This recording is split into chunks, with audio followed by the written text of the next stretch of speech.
Welcome to Studio 411. I'm your host, Larry Dasilva. Thank you for joining us. And we have a returning guest. Right now he's probably our top guest. But again, we love having him on. Mark Allen Baker is joining us today, who has written a new book, Connecticut Families of the Revolution. Some of the most prominent families of the American Revolution proudly hailed from Connecticut, committed to the pursuit of freedom. Men like General David Webster led troops into battle, while Samuel Huntington and others risked it all by signing the Declaration of Independence. Women might have stayed at home, but they played a vital part in producing goods for soldiers while also taking care of their property and children. In the wake of war, Sarah Pierce started the Litchfield Female Academy and taught proteges like Harriet Beecher Stowe. Family members often enlisted alongside one another. Elijah and David Humphreys were two such brothers who proudly served in the war together. From Burrs to the Wolcotts, our guest author Mark Allen Baker reveals what life was like for Connecticut families during the Revolutionary War. Mark, as always, a pleasure to have you back. Well, thank you very much, Larry. It's always a pleasure to join you. So tell me, again, one of the other visits you paid us, we spent the hour talking about spies in Connecticut. So now, from this, what then led you to go down this path? That's an excellent question. So many times you'll be working on a book, I found in the past, and as you're working on one book, it always leads to another idea, or another idea surfaces.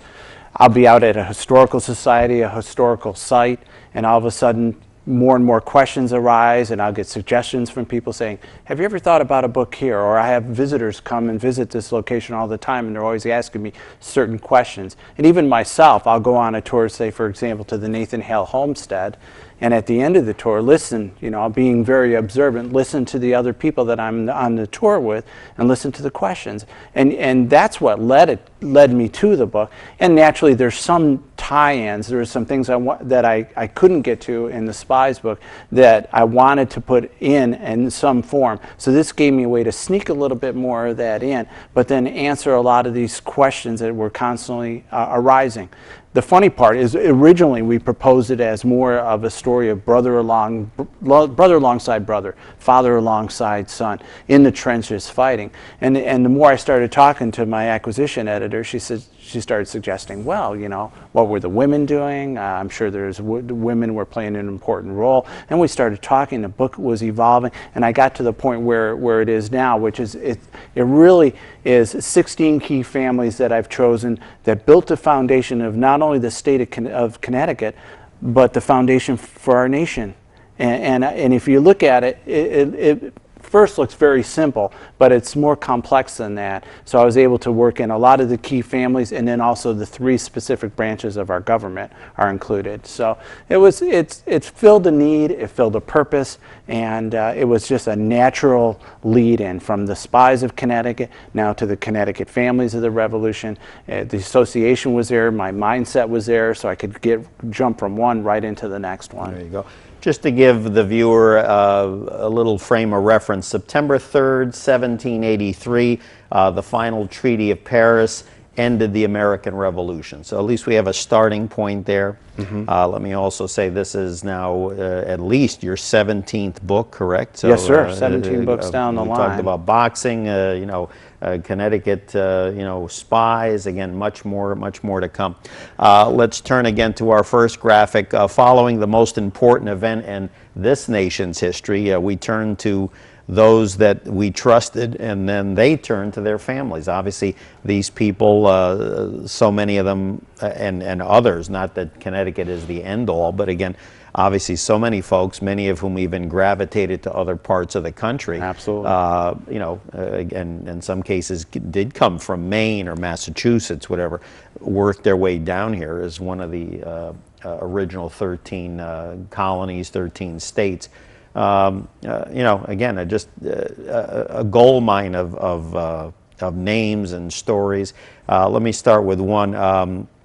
talk about Connecticut Delegate Roger Sherman and what became known as the Great Compromise. Yes, obviously that was one of the keys. They were looking for a way to, in the Constitution, they were looking for a way to structure the government that would make the most sense. And there was the Virginia plan, there was a plan from New Jersey, there was a number of different plans that were on the table. And Sherman and his, with the help of some of the other delegates, proposed the bicameral situation that we have now. We were concerned about how to position the representation in our government, so they suggested, okay, we'll have a Senate, we'll have 2 senators for each state, and since you're concerned about population, we'll look at the House of Representatives, and that's where we'll really delegate, where we'll delegate people per representative in that fashion. So Sherman got the Great Connecticut Compromise by being the gentleman that suggested, was the mediator between all these plans. And it sounds pretty obvious to us now, but it wasn't at the time period. So he quote unquote got the reputation of being surrounding this Connecticut Compromise as being a compromiser, and he was in many ways, but he was also a great orator. He was also a very, very serious politician. And as a lot of people, like I go back to Silas Deane, who in the last book where he almost, the reason Silas Deane got bumped out was because of the political influence that Roger Sherman had. So Gotcha. Roger Sherman, man of few words, but a man who spoke from his heart, and when he spoke, people listened. Now, another point of reference I think is important, because we talked about it with the Spies in Connecticut book, is that again the government at this point is based out of New York City. Again, I think we all forget that, we think, oh, Washington, D.C. No, that was not even at that point, So things are really kind of, truly a northeast. There is no Midwest, there's no West, there's no, whatever. There's nothing even close to the Mississippi, River. There was a lot of uncertainty, Yeah. a tremendous amount of uncertainty. We were lucky here in Connecticut that we had a strong legislature. That was key. And then, of course, our last colonial governor becomes our first governor. And because of that, that really was a solid foundation that a lot of the other states didn't have. That was Oliver Wolcott Jr.? That was Jonathan Trumbull. Oh, Jonathan Trumbull, forgive me. So we had that to of course we were a charter state too. So we had that basis to build off of. The fact that we were also very, very involved with the revolution right from the beginning. And I think that activity, the fact that we were basically the state that serviced so many of the needs, specifically food and provisions of many kind, the fact that we did that right from the start, I think served us well, because we had the process in place. The graphic, we are not so far removed, again, as I was saying to Mark, having spent my whole life here in Connecticut, you look at some of the names, Trumbull, Rockwell, Griswold, Chester. Again, these are names that, they're just not statues, or plaques or, famous, maybe out of the way museums or roadways. These are actual people that, again, now we look at and we see how they were honored for, the great work they did and the influence they had in many, many different ways. Yeah, and Larry, I was looking for a way to begin the book that showed we are not as far removed as one may think. So the point I'm trying to make is if you took 3 Connecticut historians, put them in a room, gave them a piece of paper and a pencil, and said, can you list the common surnames that are associated with the revolution? And that's precisely what I did. And obviously there was a lot of commonality, and I came up with 100 names, and that's how I started out the book, is we are not as far removed as you might think. And to prove my graphic, I even did one talk where I went to an audience and I said, if your surname is up there, or you're related to a surname that's up there, or know someone is, raise your hand. And the interesting element was about 50% of the audience actually raised their hand, myself included, because I have relatives as well from there. So that got us immediately, all of a sudden people are in their mind are saying, you're right, we're not as far removed as you might think. And even in my case, my grandparents were born in the 1890s. So I've actually talked to people who lived in the 19th century, quote unquote, not for a long time, but that's how quick we can go back. And even though you may look at it, oh, it's 22 generations back, it's not, generations are a funny thing. They usually say 20 years, but If you really think back, we're not that far removed. Exactly. Mark Allen Baker joining us for the hour here on Studio 411, his latest book, Connecticut Families of the Revolution, American Forebears from Burr to Wolcott. And we look here to our left at one of our graphics here, the memorial or grave site of David Humphreys. And as I was saying to you before we went on the air, it's amazing as someone that grew up in different parts of the state to see these names, because then you immediately think of streets you remember growing up on, or even That's now right, pass, or schools. And again, there are places that are named after more recent vintage, but so much of our history, even from where you are originated from New York and Massachusetts and Maine, whatever, they're just a treasure trove of historical people that have monuments or even simple streets named after them. Absolutely, and it's funny because there's not a cemetery I don't go in to and start looking at the names and become fascinated and start thinking back and tying them in all to these revolutionary families. And that was really the hard part of the book, and that was finding 16 families that really linked up and really supported my case. And so I was constantly looking at, okay, well, if I put the Willis family in, then who am I going to take out, and why am I going to take it out? Right. And the beauty that I had was these 16 families that I chose for this book lead to almost 300 families, and it's those 300 families that build my case. So when you get to somebody like, when I start right off with Oliver Ellsworth as the first family, and you realize, okay, Ellsworth links into Wolcott's. He married a Wolcott, so you get a Wolcott. One of his family members marries into the Wolcott family.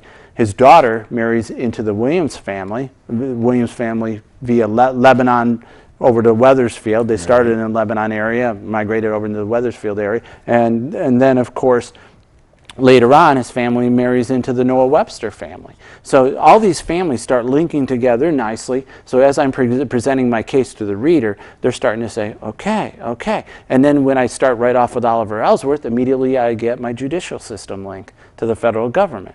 So all of a sudden, these pieces are starting to fall. And that's what I like most about the book, is all these subtleties are really coming into play, and you're really learning so much of the dynamic impact of both our state government and our federal government. A couple of things here. A Connecticut statesman, Oliver Wolcott Jr., say that 3 times. I found interesting, he was involved with former Presidents Thomas Jefferson and John Adams. And matter of fact, he was the last surviving member of George Washington's cabinet. He passed in 1833, so think about it, from those early days, I'm going to say 1790s, late 1780s, I guess 40 years, but given the life expectancy at that time, I mean, think of all those people, even I'm assuming probably 9/10 of those who even signed the Declaration of Independence. By the time Wolcott passes in 1833, you've got already several, 3 or 4 presidents who've already gone. You've got all these other dignitaries who have gone. Again, and a lot of it too is because people don't realize that the life expectancy in those days. I mean, Ben Franklin lived to be like 70-something years old. That's unheard of. Oh, absolutely in those days, So. And that's one of the things I even start out with the book. I had a section on family, and this is one of the visuals where I've got to work the reader back into that time period. So I talk about who we were, and from these elements, financial, political, demographic, and theological. I talk about those, and then I lead you into other elements that were facing the family. And one was not only the high mortality rates, and that's why you see so many children involved and so many marriages involved, but you're also looking at the structure of the family, where the patriarch is slowly losing his power. You get the women beginning to rise, and I start showing that, and marriage itself is starting to evolve, where love now is a factor versus an arranged marriage. So there's all these elements, these dynamics, not only from these elements, but the family dynamics. All these I introduce right at the beginning of the book, so that by the time you get in to some of the things like, oh, I can't believe, the mortality rates, or you realize that some people had, 4 children named Mary, you start understanding why. Yeah. So. Oh, the mortality rate, forgive me, it was like some high number. Was it 4 out Yeah, of I think 5 or whatever, or 4 out of 10? It was there was huge, just and children that you know, and obviously in those days, you know, there was no birth control, so I mean, it was just whatever happened incredible. happened. But again, the mortality rate, you would have thought we were like a third world country. Yeah, and not only that, this one of the things I also learned is that a lot of families actually, and it's sad, actually kept coffins in their attic, which was something that I never realized. You know, baby coffins and things like that were kind of obscured, little facts like that. But it was terrible. But as you start working your way through this, these are all the facts that I've got to introduce the reader right away. Another important point is that, you know, economically, financially, I mean, the country, you know, is beginning its reign, and yet there's a lot of debt. Oh, there's huge debt. Not small compared to, you know, what we talk about nowadays. And from our perspective in Connecticut, not as bad as some of the other states. Yeah. We've got debt hanging over us, a lot of this uncertainty. You know, we immediately thought that everything was going to be fine, but nobody knew about, okay, how do we go about creating this government?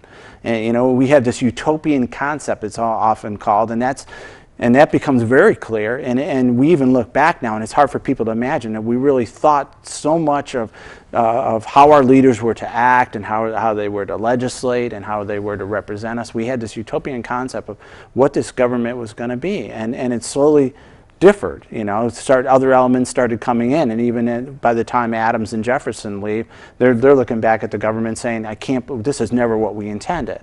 They used to say we were looking at very virtuous individuals, and all of a sudden these people are driven by greed and lobbyists and things like that.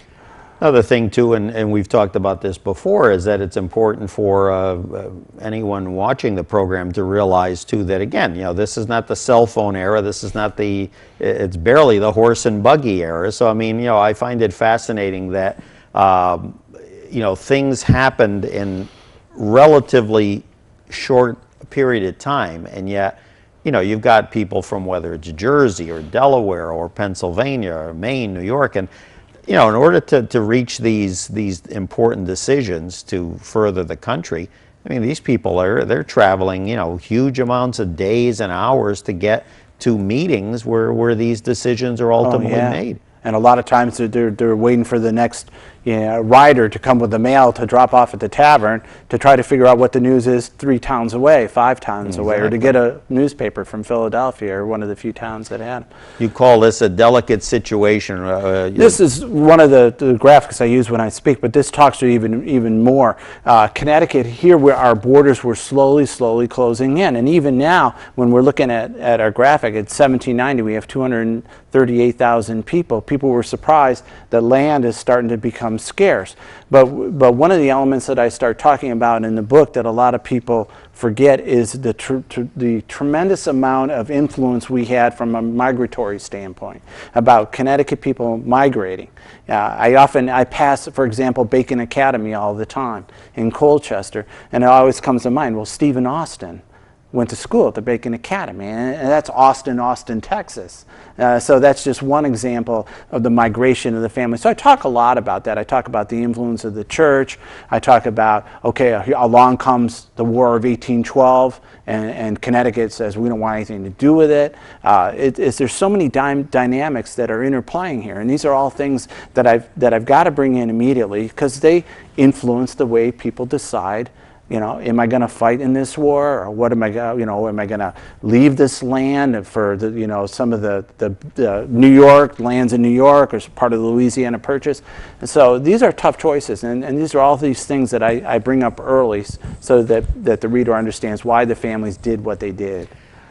From a political standpoint, briefly talk us through today we think of independent, Democrat, Republican. What was the political landscape? It was all Federalists for a long time, and for obvious reasons.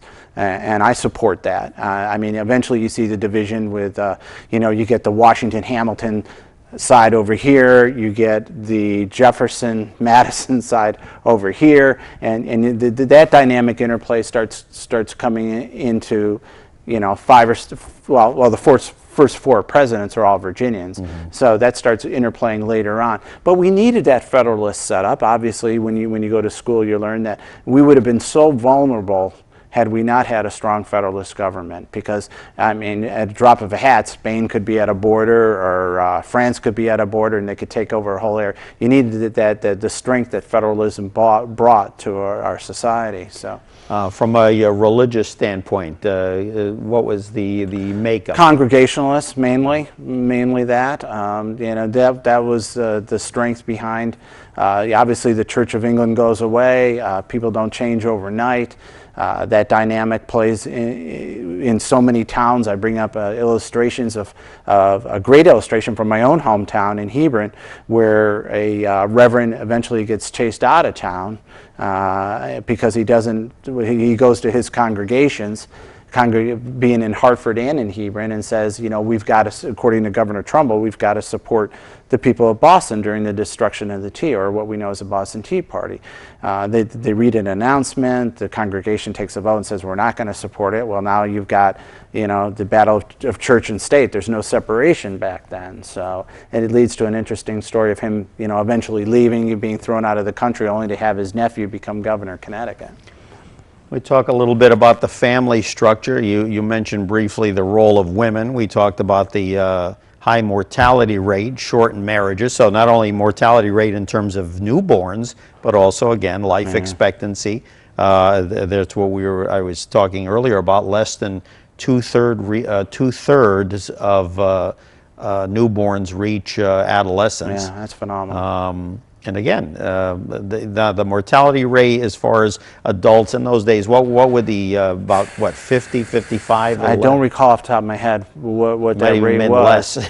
Yeah, it might have been less. You know, you go through and you can go through each of the families in the book and how many different marriages everybody had. And it's just incredible. I mean, it's just, I wish I had the figure at the top of my head. I did have it at one time, but you talk about the role of women, quote, deputy husbands. Yeah, I throw that up there because that term came up and I resented it. And because I resented it, part of what I could have done in this book is, and I did do, I could have covered all the powerless. And when I view powerless, I view anybody who wasn't a white male property owner was considered powerless. So you're looking at indentured servants, Native Americans, slaves, and women. So this is a story about families. So what am I going to cover? I want to cover the role of women. So I really punched the role of women here, and I even included a whole chapter. And I wanted to illustrate it because so often you think of the Revolution, you immediately think of Abigail Adams because she's become a key figure and often quoted now. But I introduce you to 4 very, very strong women, and I think it really illustrates just the courage that these people had, and it introduces you to Connecticut women, not women from Massachusetts or not women from Virginia. And they were everywhere, but I really want to play up the fact that we have our Abigail Adams. And we have one with the exact same name who was the second wife of Nathan Hale's father, Deacon Richard Strong. There you go. A quote from Abigail Adams, wife of John Adams, who was, of course, First Lady. If particular care and attention is not paid to the ladies, we are determined to foment a rebellion and will not hold ourselves bound by any laws in which we have no voice or representation. So again, for someone who passed in the early 1800s, quite a bold statement. Oh, absolutely, and I stand behind it. I stand corrected with Deacon Hale, but absolutely. I mean, we've just put forth, and that's what I really wanted to start out. I originally had it as the introduction, and even my publisher came back and said, "You hit it so hard with saying, hey, look, there's women involved here too. It's about a family." She said, why don't you push it back further into the book? So that's the last chapter you get before I introduce my big 16 families that prove my point, is all about women. And I start out by quoting Abigail Adams. Right there. And so I go from there, and then I introduce my women. Originally I had 14 women that I wanted to introduce, and it became overwhelming. I said, well, I better pull back, and I'll cover some of them later on in the book and just stick with these first 4. Well, it's like what you mentioned about the families. It's almost like saying, okay, only name 10 of the greatest, sports figures of all time. It's like really, difficult to pare things down, because even though in this case you're dealing primarily with the state of Connecticut, again, so many obviously gravitated from one area to another, and in some cases, although probably would not make the cut, such as Mr. Austin, went on to, in a sense, bigger and better things, even migrating further west or further south. Yeah, and and it's funny too, when I go out and talk, that was a question that came up, is like, what was your next family that you would have put in? And I had actually done some work on the Willis family of Hartford, and that would have brought in the Brigham Young link there, which that was the next family that had more pages, and I had 45,000 words. And even then, I mean, I stuck to the 16 families, saying, no, this is what I want to use. I'll use these 16 families because they really work for me. Now, around that time too, to give some time to these two factions as well, the American Indian population at this point in time, at least within Connecticut. I mean, we all know about obviously the Mohegan tribes and the what now is known as the Foxwood Nation, whatever. Mm-hmm. But again, and also again the ones who were not necessarily free citizens. First of all, weren't citizens. Again, slaves, whatever. I mean, again, where did all that stand in the early 1800s? I covered that, and I didn't bring the slides with the census. There was actually a 1790 census where I broke it all down. But the one point that I do make when I go out and talk is that when you just look at the New England states, Connecticut had the highest amount of slaves, which a lot of people forget about. Yeah, and I actually break it down, and when I go out and speak, I talk about all the census data. Yeah. I mean, as we said earlier, there's so much that people just, unless they delve into this via a book like this, or obviously take a course in our early history.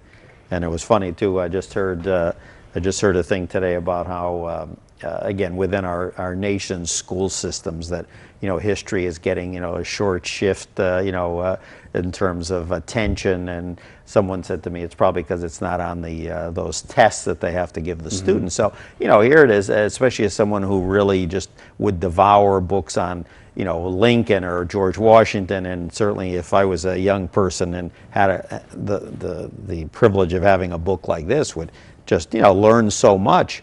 But again, this is why folks like you, it's great that you're out there, because there's so much to learn and so much to see as we look at a monument to the Honorable Roger Sherman. And I just, again, I could go on for hours talking about how the more we advance, the less we seem to know. Yeah, and I had a wonderful compliment from a woman came up to me. She was a teacher. She said, what I really like about your book is, when I grew up, she said, and I didn't like history, she said, and she started talking about I had to learn all the governors, and she said, I never met a governor. I never met a governor until I was in my 40s, I think she said. But your book introduces all these families. You introduced me to governors, but you introduced them as fathers. Right. She said, I've met fathers my whole life. She said, that's what I like about your book. And then she said, did you ever take account of how many governors you actually put in there? And I didn't, because I was concentrating on the families. Sure. And the dynamics. When I went back and counted, there was 12 out of the first 19 governors are actually covered in the book. There you go. And so that was a wonderful compliment. She said, you make it real. And that comes from, I had a teacher that used to come in, and he would teach history, and he was a true historian, so he collected manuscripts. So if we learned about George Washington, he would bring in Washington manuscripts or copies of Washington manuscripts, and that's how he taught. It became real. It became like, okay, well, he really touched that, or George III really wrote this. It became real to me. Yeah, because I mean, even as kids, I'm sure you would relate to this as well. Learn your states, learn your capitals, learn important. The presidents, and then from there you got to read, about Lincoln and Andrew Jackson and Ulysses Grant, and then on up into more recent vintage. But again, the kind of further down the pecking order, within your own state or within your own region, again, there's so many more great stories, and they get buried. Exactly. They get buried a lot, and it's unfortunate too, especially with states like Connecticut. If you don't have a president, of course, we came close with Aaron Burr, and he's my executive link in the book, because he's a vice president. But if you're not Virginia, say, for example, a lot of the other states have a tendency to get swept under the rug, and you don't realize that we had powerful, powerful legislators, good politicians in the form of Roger Sherman, Oliver Wolcott. The list is endless, and many of them are in the book. But you're right, there's a talent pool that gets completely ignored, and it's unfortunate, especially in a state like this. Mark Allen Baker joining us for the hour here on Studio 411, his latest book, Connecticut Families of the Revolution. And let's turn again, we spoke earlier about women, far more than a footnote. Here's four in particular: Eunice Denny Burr, I assume, oh no, I was going to say wife of Aaron Burr, but no, Thaddeus Burr, Lucretia Shaw, Mary Silman, and Elizabeth Clark Hull. Take us through why these... I don't want to spoil too much of the story, but all of them are stories of courage. Obviously, many, and some had obviously sons that fought or daughters that were involved, but they're all tremendous stories of courage. And I would really encourage everybody to read about these people, because you realize that they have the British pounding on their front door. They have the British coming in and grabbing their husband or grabbing their son right out of their bed. They have the British coming in and threatening to burn the house down, and then actually burning the house down. Some of these women sat in fields and watched as the British, literally destroyed their home, and it's incredible. I mean, I can't imagine the pain that these women went through, and I really wanted to bring that out. And which today, of course, when you look at the evening news, you sometimes see those kind of scenarios happening in other parts of the world, and then we forget, hey, there was once upon a time where that happened in our own backyard, but again, we don't, can't relate unless we're knowledgeable about, again, our history. Yeah, and that's what I mean, I wish I could have done and maybe I will have some point in time where I can address just the women. And I know they've been more and more in recent years. People say, yeah, but they've been addressed. Not enough. Even so, not enough. At least not in this state. I think there's a lot more to do in that area. What's a quote? I don't know who said it, but behind every important man is a important woman, or something along those lines. Yeah, it's now going in reverse. Thank goodness. Now we're getting the women where they deserve to be. Again, we're looking here. This is that's a marker out in Litchfield, marking the former Sarah Pierce, her female academy. I included Sarah Pierce in the book because I like the dichotomy. There was an interesting situation that was happening in Litchfield, and a lot of people are aware of it, that on one side of the town, Tapping Reeve had a law school. So he was teaching all the boys on one side of Litchfield, and so many went on to become very major statesmen, and I make the list in the book and show some senators, etc. And I talk about Aaron Burr, of course, and Aaron Burr is actually related to Tapping Reeve, because Tapping Reeve married Aaron Burr's sister. It was his first wife. So we've got the men on one side, and then we got Sarah Pierce and her academy on the other side of town. And here Sarah Pierce is teaching women things that no one would ever have dreamed about. Right. So she's actually running this school, and I like the fact that the boys would come from one side of the town and call on the women, and Sarah Pierce was there to make sure that they handled themselves properly on both sides, and it was really interesting because if you go back, I like the whole. I mean, the dynamics are incredible. And here's a photo of Eunice Burr, and again a quote: "There is simply not enough gratitude, even in the great state of Connecticut, to express our appreciation for the women of the American Revolution." So again, some attention paid, but obviously in those days, again, just they didn't have the right to vote. That didn't happen until the early 20th century, if I recall. And again, just it was. Maybe it's time we get some monuments up to that. Yes, exactly. I mean, it's really, and I love the fact that now I can introduce my, I've gotten to this point. Now I can introduce my families and feel proud that the reader will. I was so afraid that because women weren't given opportunities, that as I'm talking about the men and listing this endless resume of all these different positions that they held, I wanted to make sure that the women held their own and that they were on an equal plane going into these 16 families, and that's really what I tried to do. One that caught my eye, the Johnson family of Stratford. And again, we spoke earlier, there's a Johnson Junior High School in Stratford, and again, people like, oh, well, maybe it's named after Lyndon Baines Johnson. No, or maybe it's named after, a Johnson during Lincoln's, I believe was a Vice President Johnson.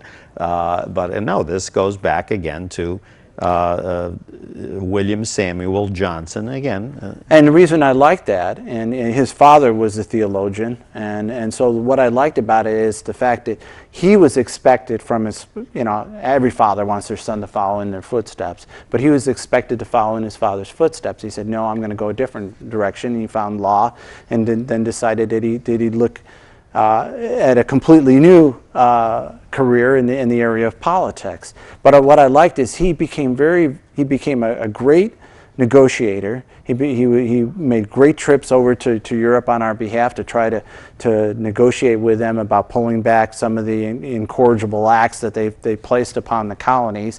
But he managed, even though he failed, and even though he had a lot of allegiance to Great Britain, he managed a certain level of credibility even after the war, and I found that fascinating, the division of loyalties and how he later on became a very noted legislator, and people wanted to know him, and yet he at first was almost, he was tried for treason at one point.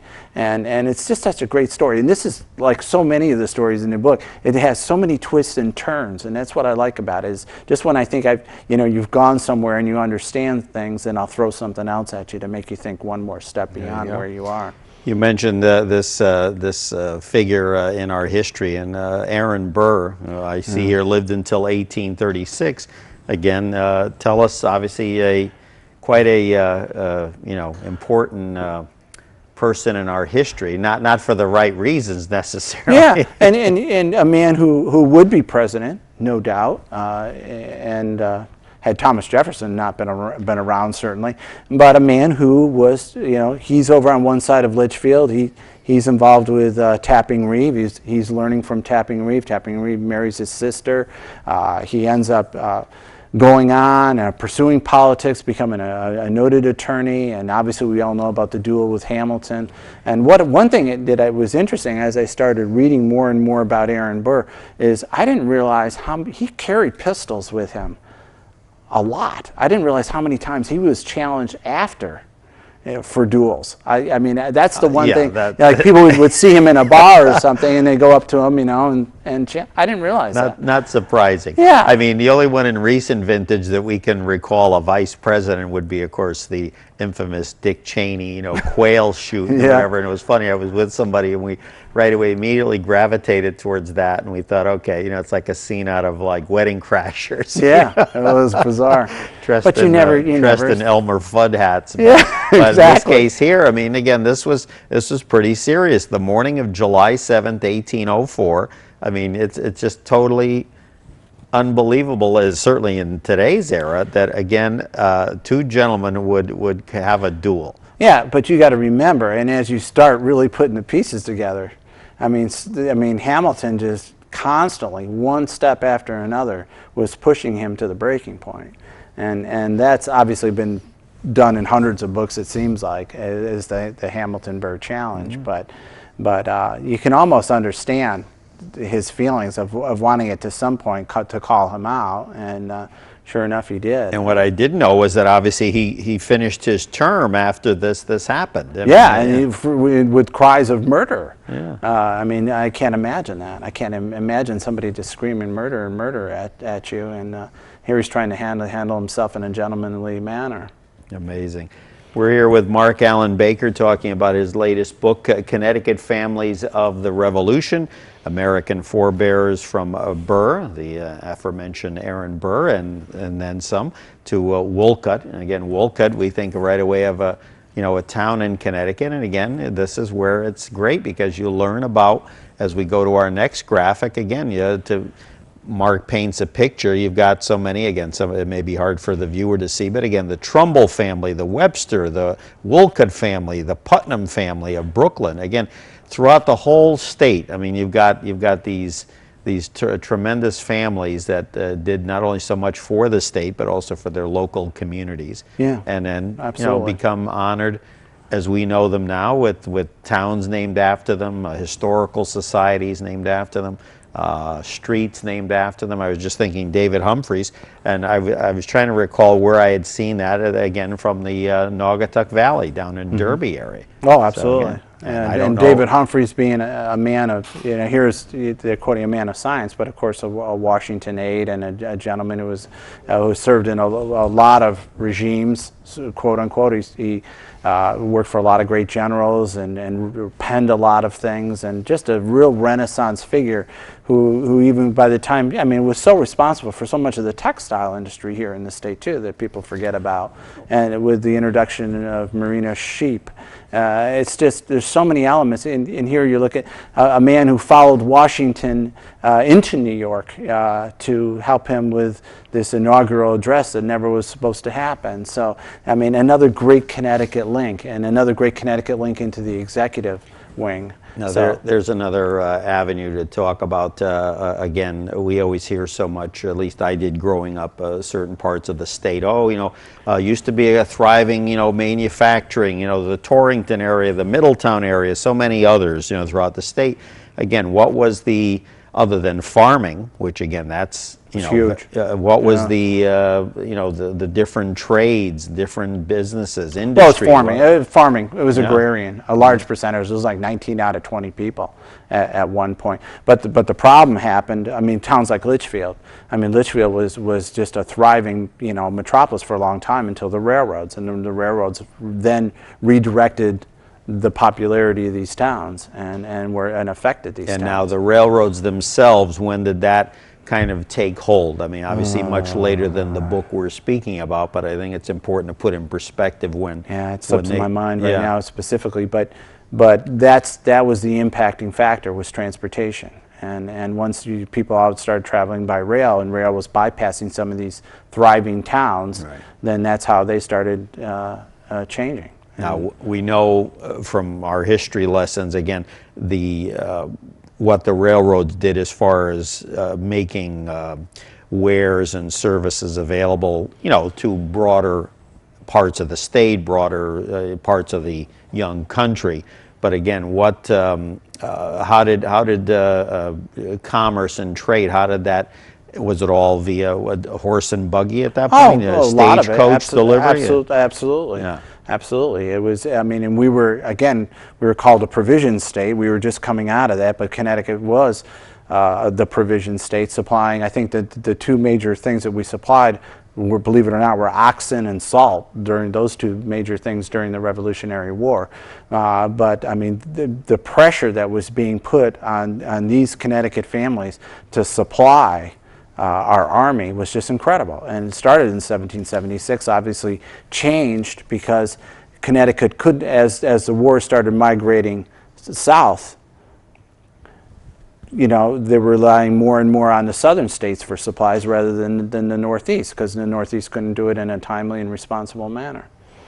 Now, you talk about the Webster family of West Hartford and New Haven, quite a broad spectrum there. Again, were multiple families Webster, or was that all kind of interrelated? Yeah, what I do is I try to show some of the migration patterns. What I'll do in the book is, yes, I talk about the post-war effect and the families post-war, but in some cases where families have a link back, a huge link back, in the case of the Wolcotts, I'll go back into the 1600s and show how they came over and set up their family land here in Connecticut, and then how they migrated within Connecticut, and in some cases, in the case of the Wolcotts, the Wolcotts of Litchfield, the Wolcotts of Windsor, I'll talk about the dynamics between those two. Gotcha. We're here with Mark Allen Baker, Connecticut Families of the Revolution, stepping inside the homes of Connecticut's most patriotic families. I'm trying to think, you mentioned earlier about vice president. We've never had a Connecticut-born president of the United States. No, not. But as you said, Virginia really was. As soon as the war ended, as Virginia went, it was as the country went. Again, we weren't addressing the issue of slavery. I do mention slavery in here, and the link I got. Obviously, slavery becomes, this book only goes to about 1820, 1850 time period, but I get the slavery link through the Peters family of Hebron, who ended up having some slaves, and that's where I started introducing the slavery concept into the book. And I won't go into a lot of these stories, because some of them I really want you to read to really thoroughly understand it, and rather than ruin that one specific element, but I do work those things in. If there were factors that were going to affect our state as we were going further along, I do have chapters that address those things. I see an image here. Jonathan Trumbull, was he a painter? Am I understanding? Well, John you? Trumbull, his youngest son, okay. was a painter. And if you remember going back to the spy book, that's how I started out my spy book, because everyone thinks of John Trumbull as the great painter, as the gentleman who paints all these glorious scenes that really, in some cases never happen. But John Trumbull was imprisoned for treason overseas in Great Britain, and people for spying. And so that's how I began the other book. And so, but I wanted to cover more of the whole Trumbull family. And obviously we get a governor out of the Trumbull family. The Trumbull family marries into the Huntingtons, marries into the Williamses. So, I mean, again, we have all these families linking together.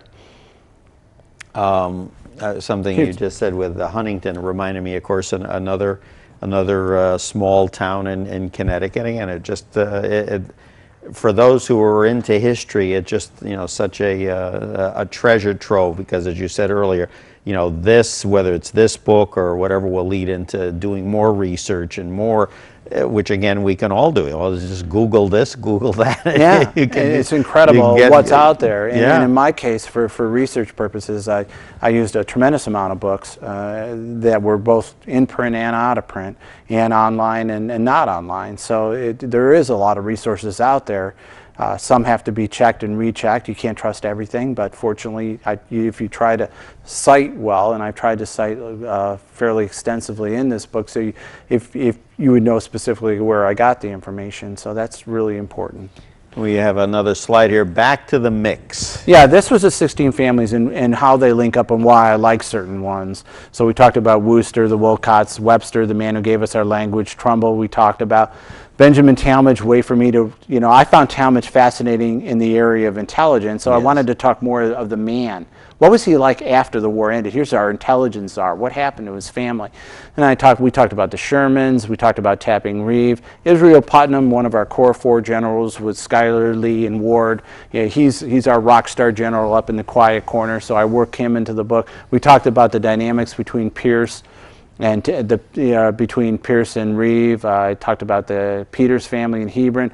The Parsons, here I had to cover the Griswold-Wolcott link. You can't do a book on Connecticut and not include the Griswolds or Wolcott. So here I picked it up through Samuel Holden Parsons, who was also a general and a very well-known general at the time. So I talk about him because I also wanted to talk about some intrigue in spying. I didn't get a chance to cover it in my last book. So 100 years later, they start accusing this man of being a spy because they unearthed all these documents. So I bring up that debate there, which is interesting. We talked about the Johnson family and the Huntingtons and the Humphreys, and then obviously we'll go from the Ellsworths right into this gentleman right here. You mentioned Nathan something Hale. there with the Johnson family, conflict of loyalties. What was that about? Yeah, what happened is he had such incredible strength and popularity in Great Britain, and he was just like, he never wanted to see the war take place. He had friends over there, and he was sent over there to kind of negotiate and smooth things over, and it never really happened. And a lot of people accused him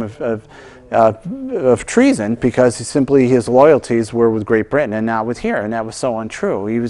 The conflict for him was like, what do I do? You know, how great do I place my loyalty on Great Britain? You know, where's the line of demarcation here? And it was a great example of someone that you kind of think to yourself, this must have been going through everybody's head.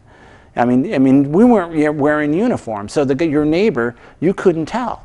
I mean, was he with you or not with you? Was he a loyalist? Where was he coming from? And this was once again, the same could be said in other parts of the world today, where there's no way to tell, you know, whether it's leaning leftist or right, or you know, or so I brought him in, and it's particularly interesting because of his background. So, but you can see how now all of those things are playing into this. So it's not just a book where you're picking, oh, these are just 16 arbitrary families. These could be anybody. No, they can't be, because when you start looking at who they are, what they did, and how they intertwined, it works. And you know, maybe you could have chosen 16 different ones, but I think these 16 are critical. In our remaining moments with Mark Allen Baker, Connecticut Families of the Revolution, I think off air we spoke, again, you do a ton of speaking engagements, and you were talking about one that you did recently down in the eastern part of the state. I've had, with this book, I've been so lucky. I've been doing a lot of traveling, going all across the state, and one of the last engagements I had, I was nice and it was delighted to hear that the Norwich Historical Society would invite me to speak as their keynote speaker at their annual meeting. So I went down and spoke at the Slater Museum, and just a wonderful turnout, just a fantastic historical society. And you can't, and that goes back to this, and part of one thing that I rely on is having these wonderful historical societies like Litchfield, that when I need something, they're there. And we forget about that, but they were nice enough to have me come down. I talked about both my books, and even had, and this is the delight of every author, is not only to meet some wonderful Connecticut families, but even meet people who were relatives of the people that you wrote about. So the Huntingtons become real because the Huntingtons are in the audience.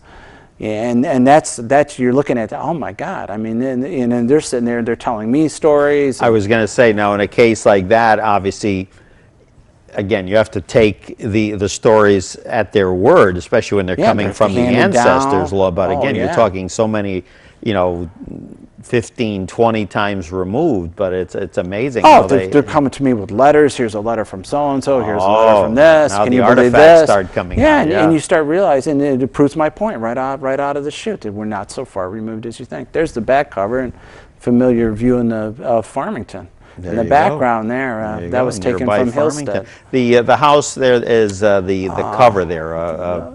That's the Burr house down in Fairfield. Gotcha. And I haven't been there. I've been invited to speak down there, and I really want to get down there. Now there's an idea for a book too. Letters and artifacts from from actual families. There you go. Yeah, or just talking to the relatives. There's ones where you don't have to. The research is right there at your fingertips. You absolutely.